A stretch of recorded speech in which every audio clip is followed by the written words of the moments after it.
Convido a todos a se manterem em posição de respeito para o compromisso constitucional. Convido o excelentíssimo presidente da República eleito, senhor Luiz Inácio Lula da Silva, a prestar o compromisso constitucional. Prometo manter, defender e cumprir a Constituição, observar as leis, promover o bem geral do povo brasileiro, sustentar a união, a integridade e a independência do Brasil.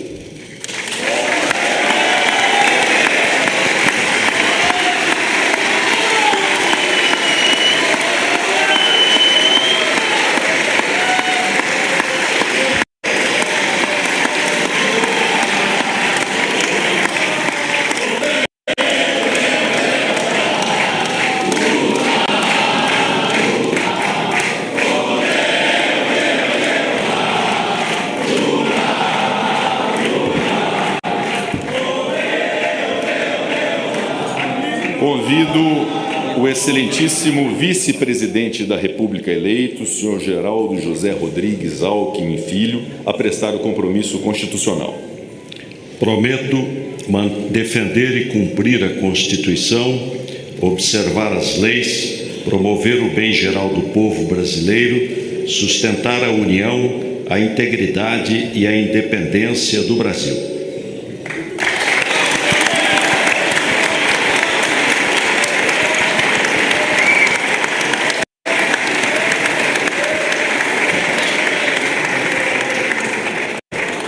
Com os poderes que me são outorgados pela Constituição Federal, declaro empossados nos cargos de presidente e vice-presidente da República Federativa do Brasil, o excelentíssimo senhor Luiz Inácio Lula da Silva e o excelentíssimo senhor Geraldo José Rodrigues Alckmin Filho, respectivamente, para o período de 1º de janeiro de 2023 a 4 de janeiro de 2027.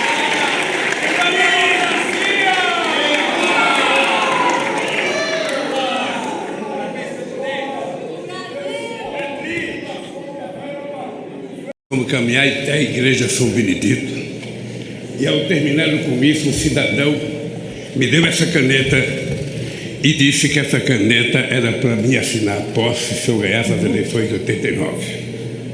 Eu não ganhei as eleições de 89, eu não ganhei em 94, eu não ganhei em 98. Em 2002 eu ganhei as eleições e quando eu cheguei aqui, eu tinha esquecido a minha caneta e assinei com a caneta do senador Ramos Debit. Em 2006 eu assinei com a caneta aqui do Senado. Agora eu encontrei a caneta. E essa caneta aqui, o Wellington, é uma homenagem ao povo do estado do Piauí.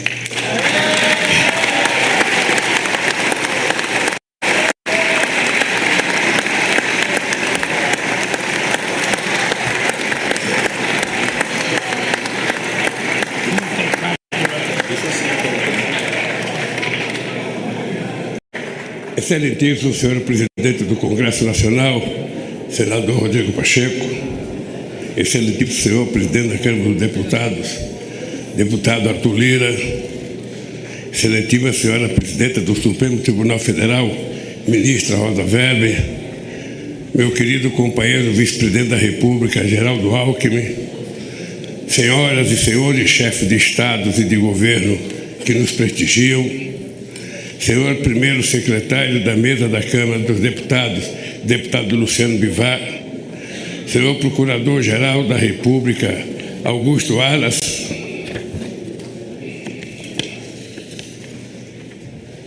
minha querida companheira esposa Janja, nossa querida companheira esposa do Alckmin, Lu Alckmin, meu querido companheiro José Sarney, presidente da República, minha querida companheira Dilma Rousseff, presidente da República,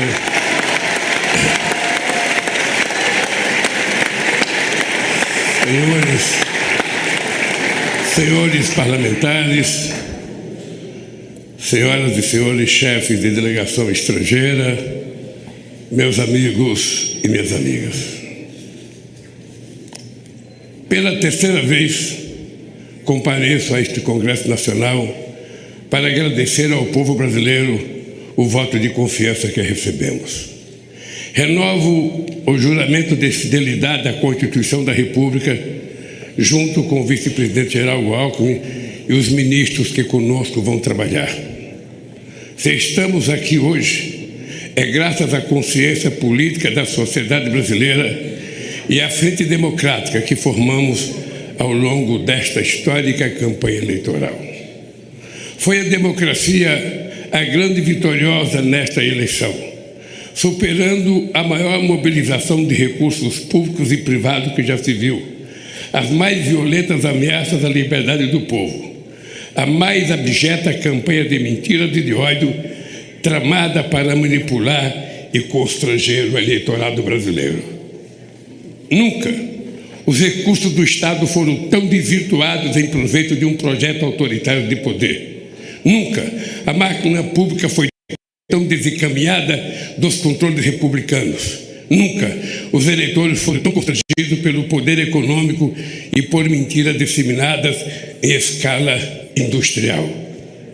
Apesar de tudo, a decisão das urnas prevaleceu, graças a um sistema eleitoral internacionalmente reconhecido por sua eficácia na captação e apuração dos votos. Foi fundamental a atitude corajosa do Poder Judiciário, especialmente do Tribunal Superior Eleitoral,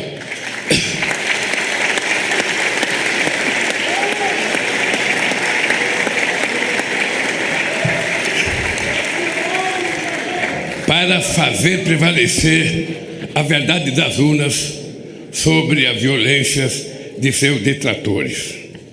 Senhoras e senhores, ao retornar a este plenário da Câmara dos Deputados, onde participei da Assembleia Constituinte de 1988, recordo com emoção os embates que travamos aqui democraticamente para inscrever na Constituição o mais amplo conjunto de direitos sociais, individuais e coletivos, em benefício da população e da soberania nacional.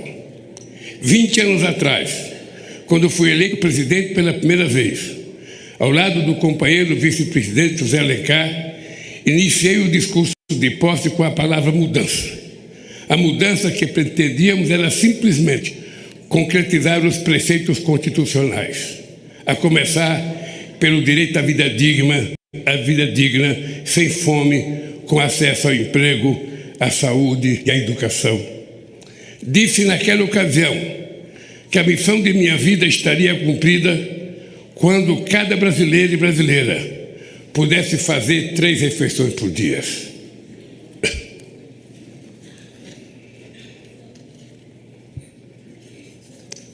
Ter de repetir este compromisso no dia de hoje, diante do avanço da miséria e do regresso da fome que havíamos superado, é o mais grave sintoma da devastação que se impôs ao país nos anos recentes. Hoje nossa mensagem ao Brasil é de esperança e reconstrução. O grande edifício de direitos, de soberania e de desenvolvimento que essa nação levantou a partir de 1988 vinha sendo sistematicamente demolido nos anos recentes. É para reerguer este edifício de direitos e valores nacionais que vamos dirigir todos os nossos esforços.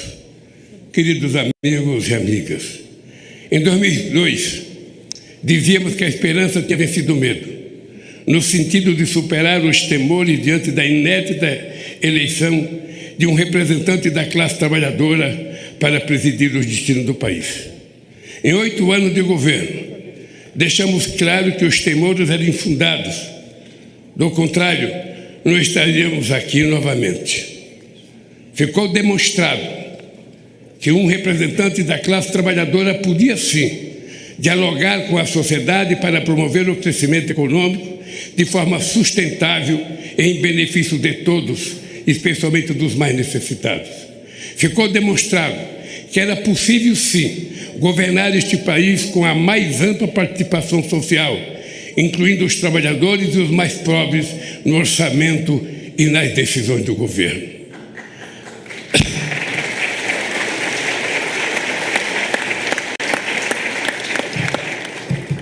Ao longo desta campanha eleitoral, vi a esperança brilhar nos olhos de um povo sofrido, em decorrência da destruição de políticas públicas que promoviam à cidadania os direitos essenciais à saúde e à educação.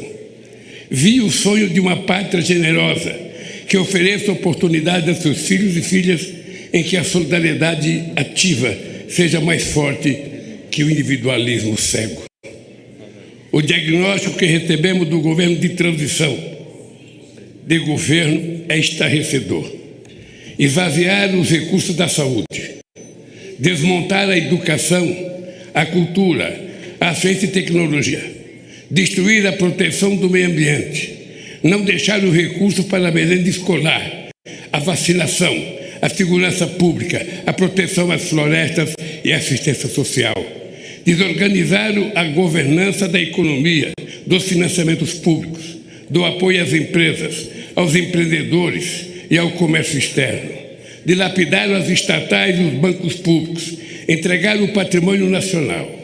Os recursos do país foram rapinados para saciar a estupidez dos rentistas de acionistas privados nas empresas públicas. É sobre estas terríveis ruínas que assumo o compromisso de, junto com o povo brasileiro, reconstruir o país e fazer novamente um Brasil de todos e para todos.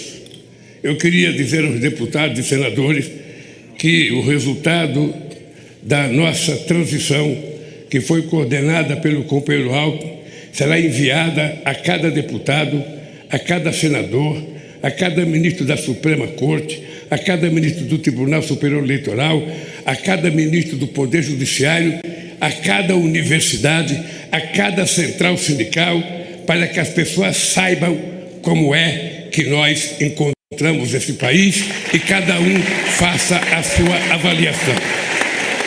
Senhoras e senhores,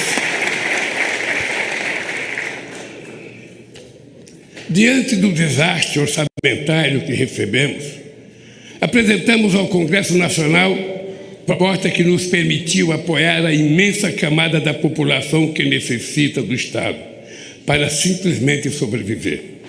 Quero agradecer à Câmara e ao Senado pela sensibilidade frente às urgências do povo brasileiro. Registro a atitude extremamente responsável do Supremo Tribunal Federal e do Tribunal de Contas da União frente às situações que distorciam a harmonia dos poderes. Fiz assim fiz, porque não seria justo nem correto pedir paciência para quem tem fome. Nenhuma nação se ergueu nem poderá se erguer sobre a miséria do seu povo. Os direitos e interesses da população, o fortalecimento da democracia e a retomada da soberania nacional serão os pilares de nosso governo. Esse compromisso começa pela garantia de do programa Bolsa Família renovado, mais forte e mais justo, para atender a quem mais necessita. Nossas primeiras ações visam resgatar da fome 33 milhões de pessoas e resgatar da pobreza mais de 100 milhões de brasileiros e brasileiras que suportaram a mais dura carga do projeto de destruição nacional que hoje se encerra. Senhoras e senhores, esse processo eleitoral também foi caracterizado pelo contraste entre distintas visões de mundo. A nossa, centrada na solidariedade e na participação política e social para a definição democrática dos destinos do país. A outra, no individualismo, na negação da política, na destruição do Estado e no que suporta as liberdades individuais. A liberdade que sempre defendemos é a de viver com dignidade, com pleno direito de expressão e manifestação e, sobretudo, de organização. A liberdade que eles pregam é a de oprimir o vulnerável, massacrar o oponente e impor a lei do mais forte acima das leis da civilização. O nome disso é barbárie. Compreendi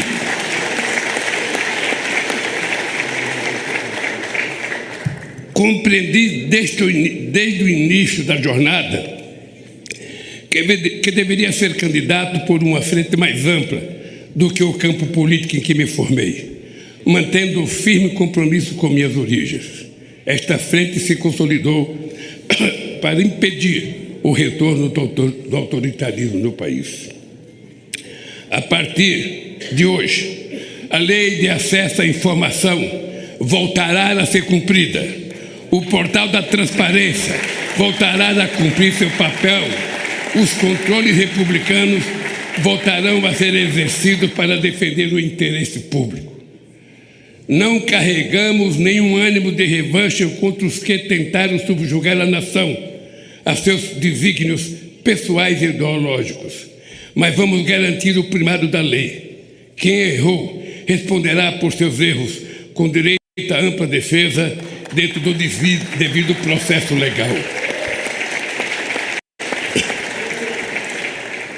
O mandato que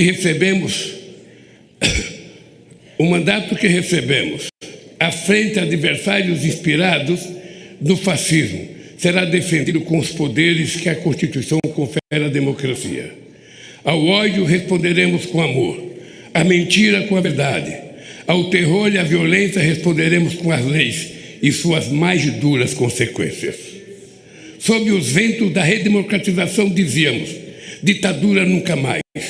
Hoje, depois do terrível desafio que superamos, devemos dizer: democracia para sempre.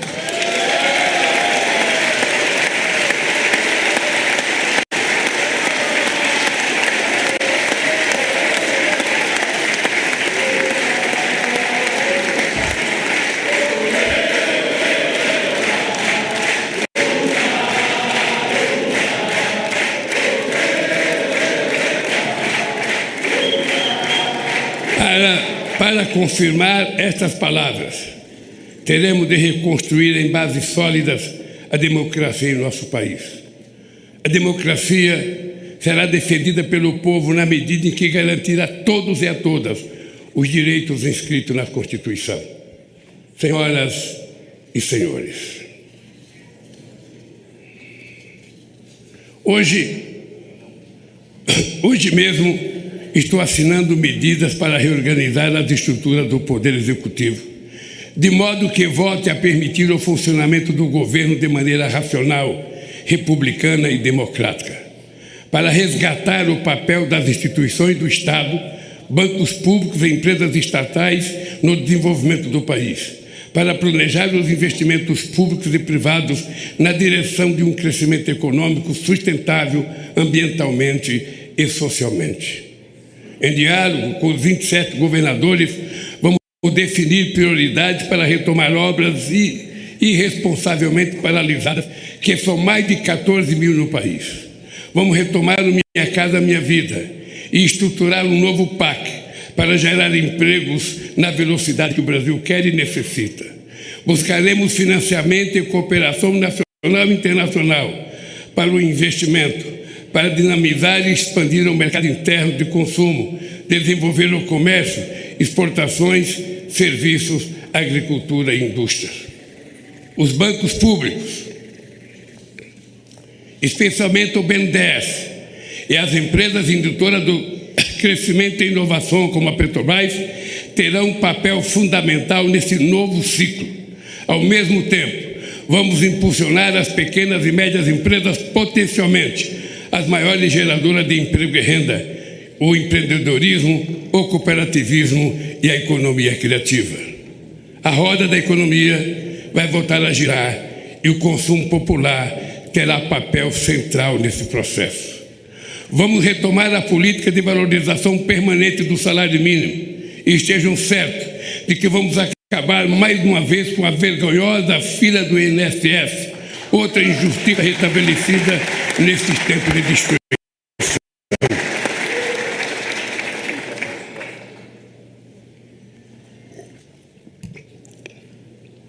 Vamos dialogar de forma tripartite, governo, centrais sindicais e empresariais, sobre uma nova legislação trabalhista, garantir a liberdade de empreender ao lado da proteção social é um grande desafio nos tempos de hoje. Senhoras e senhores, o Brasil é grande demais para renunciar ao seu potencial produtivo. Não faz sentido importar combustíveis, fertilizantes, plataformas de petróleo, microprocessadores, aeronaves e satélites. Temos capacidade técnica, capitais e mercado em grau suficiente para retomar a industrialização e a oferta de serviços em nível competitivo. O Brasil pode e deve figurar na primeira linha da economia global.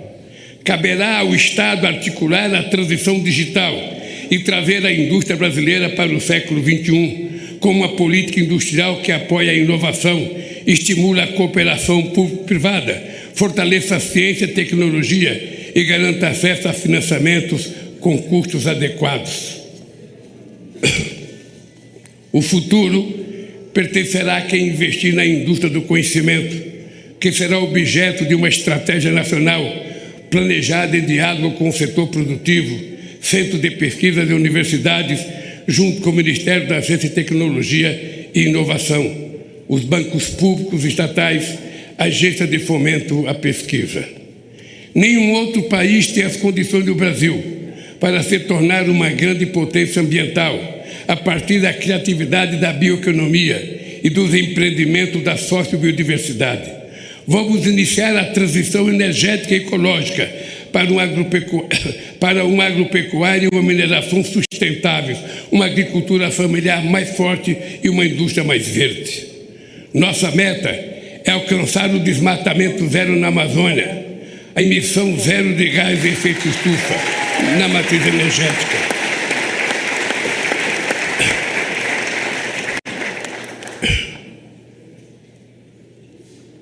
Além de estimular o reaproveitamento de pastagens degradadas, o Brasil não precisa desmatar para manter e ampliar sua estratégica fronteira agrícola.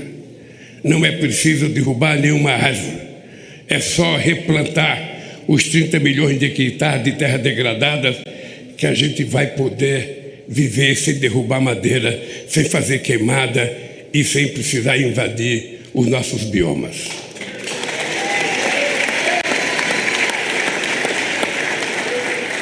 Incentivaremos, sim, a prosperidade na terra, liberdade e oportunidade de criar, plantar e colher continuará sendo nosso objetivo. O que não podemos admitir é que seja uma terra sem lei. Não vamos tolerar a violência contra os pequenos, o desmatamento e a degradação do ambiente que tanto mal já fizeram ao nosso país. Esta é uma das razões, não a única, da criação do Ministério dos Povos Indígenas. Ninguém conhece melhor nossas florestas, nem é mais eficaz de defendê-la do que o que estava aqui desde tempos imemoriais. Cada terra demarcada é uma nova área de proteção ambiental. A estes brasileiros e brasileiras devemos respeito e com eles temos uma dívida histórica.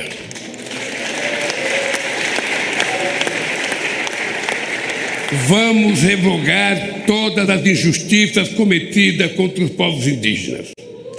Queridos amigos e amigas, uma nação não se mede apenas pelas estatísticas, por mais impressionante que seja. Assim como o ser humano, uma nação se expressa verdadeiramente pela alma do seu povo. A alma do Brasil reside na diversidade inigualável da nossa gente e das nossas manifestações culturais. Estamos refundando o Ministério da Cultura, com a ambição de retornar mais intensamente às políticas de incentivo e de acesso aos bens culturais interrompida pelo obscurantismo nos últimos anos. Uma política cultural democrática não pode temer a crítica nem eleger favoritos. Que brotem todas as flores e sejam colhidas todos os frutos da nossa criatividade. Que todos possam dela usufruir sem censura e sem discriminação.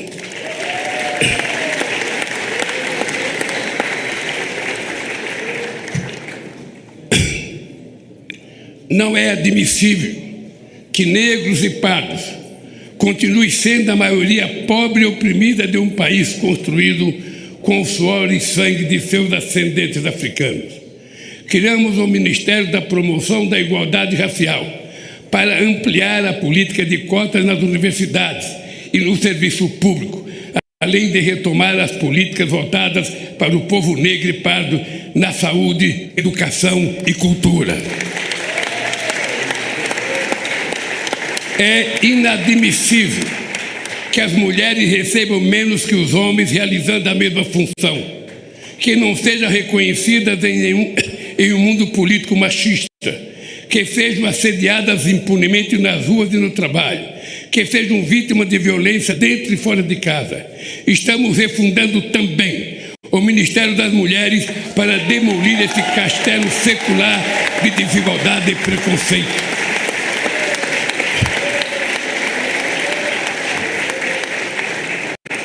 Não existirá verdadeira justiça num país em que um só ser humano seja injustiçado. Caberá ao Ministério dos Direitos Humanos zelar e agir para que cada cidadão ou cidadã tenha seus direitos respeitados no acesso aos serviços públicos e particulares, na proteção frente ao preconceito ou diante da autoridade pública. Cidadania é outro nome da nossa querida democracia. O Ministério da Justiça e da Segurança Pública atuará para harmonizar os poderes e entes federados no objetivo de promover a paz onde elas é mais urgente, nas comunidades pobres, no seio das famílias vulneráveis, ao crime organizado, às milícias e à violência. Venha ela de onde vier. Estamos revogando os criminosos decretos de ampliação de acesso a armas e munições que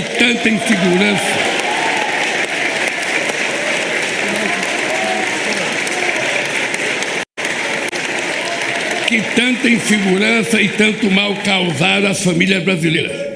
O Brasil não quer e não precisa de armas na mão do povo. O Brasil precisa de segurança. O Brasil precisa de livro, de educação e de cultura para que a gente possa ser um país mais justo. Sob a proteção de Deus, inauguro este mandato reafirmando que no Brasil a fé pode estar presente em todas as moradas, nos diversos templos, igrejas e cultos. Neste país, todos poderão exercer livremente sua religiosidade.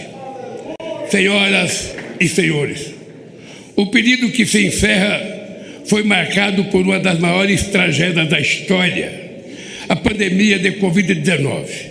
Em nenhum outro país a quantidade de vítimas fatais foi tão alta proporcionalmente à população quanto no Brasil.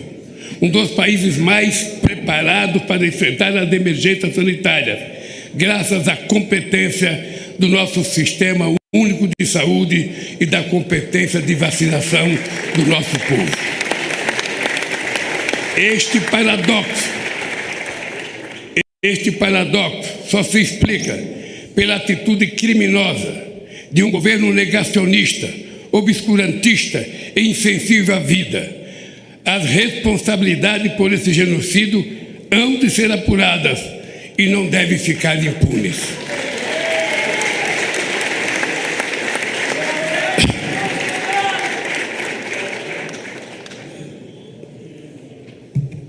O que nos cabe no momento é prestar solidariedade aos familiares, pais, órfãos, irmãos e irmãs de quase 700 mil vítimas da pandemia. O SUS é provavelmente a mais democrática das instituições criada pela Constituição de 88. Certamente por isso foi a mais perseguida desde então e foi também a mais prejudicada por uma estupidez chamada teto de gastos que haveremos de revogar.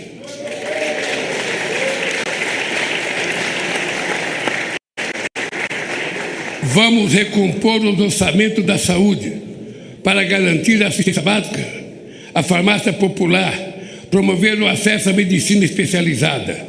Vamos recompor os orçamentos da educação, investir em mais universidades, no ensino técnico, universalização do acesso à internet, na ampliação das creches e nos ensino público em tempo integral. Este é o investimento que verdadeiramente levará ao desenvolvimento do país. O modelo que propomos, aprovado nas urnas, exige sim compromisso com a responsabilidade, a credibilidade e a previsibilidade. E disso não vamos abrir mão. Foi com realismo orçamentário, fiscal e monetário, buscando a estabilidade, controlando a inflação e respeitando contratos que governamos este país. Não podemos fazer diferente. Temos sim a obrigação de fazer melhor do que fizemos. Senhoras e senhores, os olhos do mundo estiveram voltados para o Brasil nestas eleições. O mundo espera que o Brasil volte a ser um líder no enfrentamento à crise climática e um exemplo de país social e ambientalmente responsável, capaz de promover o crescimento econômico com distribuição de renda, combater a fome e a pobreza dentro do processo democrático. Nosso protagonismo se concretizará pela retomada da integração sul-americana a partir do Mercosul, a revitalização da Unasul e demais instâncias de articulação soberana da nossa região. Sobre esta base, poderemos reconstruir o diálogo ativo e altivo com os Estados Unidos, a comunidade europeia, a China, os países do Oriente e outros atores globais, fortalecendo os BRICS e a cooperação com os países da África e rompendo o isolamento a que o país foi submetido nesses últimos tempos. O Brasil tem de ser dono de si mesmo, dono do seu destino, tem de voltar a ser um país soberano. Somos responsáveis pela maior parte da Amazônia e por vastos biomas, grandes aquíferos, jazidas de minérios, petróleo e fontes de energia limpa. Com soberania e responsabilidade, seremos respeitados para compartilhar essa grandeza com a humanidade, solidariamente, jamais com subordinação. A relevância da eleição no Brasil refere-se, por fim, às ameaças que o modelo democrático vem enfrentando ao redor do planeta. Articula-se uma onda de extremismo autoritário que dissemina o ódio e a mentira por meios tecnológicos que não se submete a controles transparentes. Defendemos a plena liberdade de expressão, cientes de que é urgente criarmos instâncias democráticas de acesso à informação confiável e de responsabilização dos meios pelos quais o veneno do ódio e da mentira são inoculados. Este é um desafio civilizatório, da mesma forma que a superação das guerras, da crise climática e da fome e da desigualdade no planeta. Reafirmo para o Brasil e para o mundo a convicção de que a política, em seus mais elevados sentidos, e apesar de todas as suas limitações, é o melhor caminho para o diálogo entre os interesses divergentes para a construção pacífica de consenso. Negar a política e desvalorizá-la e criminalizá-la é o caminho da barbárie e das tiranias.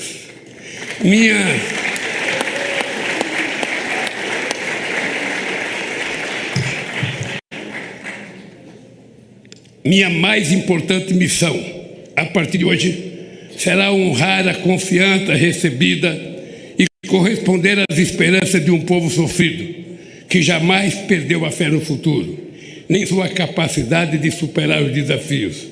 Com a força do povo e as bênçãos de Deus, haveremos de reconstruir esse país. Viva a democracia! Viva o povo brasileiro! Muito obrigado, companheiros!